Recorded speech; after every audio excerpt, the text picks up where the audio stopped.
വാച്ചാക്കൽ ജംഗ്ഷനിൽ മാലിന്യ കൂമ്പാരം. ഉത്തരവാദിത്തമില്ലാത്ത നിക്ഷേപത്തിന് 10,000 രൂപ പിഴ. വിവരമറിയിക്കുന്നവർക്ക് പാരിതോഷികം. ശുചിത്വപാത സുന്ദരപാത പദ്ധതിയുടെ ഭാഗമായി പഞ്ചായത്തിലെ VP റോഡ് ശുചീകരണത്തിനിടെ വാച്ചാക്കൽ ജംഗ്ഷനിലെ ബോട്ടിൽ ബൂത്തിന് താഴെ നിന്നും വലിയ തോതിൽ മാലിന്യങ്ങൾ കണ്ടെത്തി. നാപ്കിൻ, ഡയപ്പർ, സ്നഗ്ഗി ഉൾപ്പെടെയുള്ള ആരോഗ്യപരമായ മാലിന്യങ്ങൾ ചാക്കുകളിൽ കെട്ടിയ നിലയിൽ ഉപേക്ഷിച്ചിരിക്കുന്നതാണ് കണ്ടെത്തിയത്.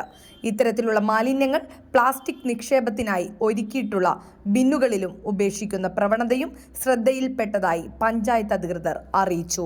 പൊതുസ്ഥലങ്ങളിൽ ഇത്തരം മാലിന്യങ്ങൾ ഉപേക്ഷിക്കുന്നത് ആരോഗ്യ പ്രശ്നങ്ങൾക്കും പരിസ്ഥിതി മലിനീകരണത്തിനും കാരണമാകുന്നതായും അധികൃതർ മുന്നറിയിപ്പ് നൽകി.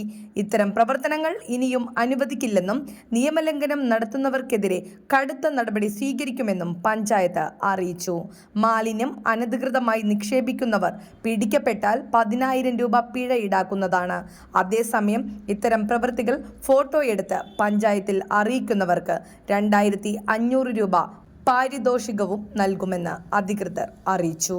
ശുചിത്വപാത സുന്ദരപാത പദ്ധതിയുടെ വിജയത്തിന് ജനങ്ങളുടെ സഹകരണം അനിവാര്യമാണെന്നും പഞ്ചായത്ത് അഭ്യർത്ഥിച്ചു.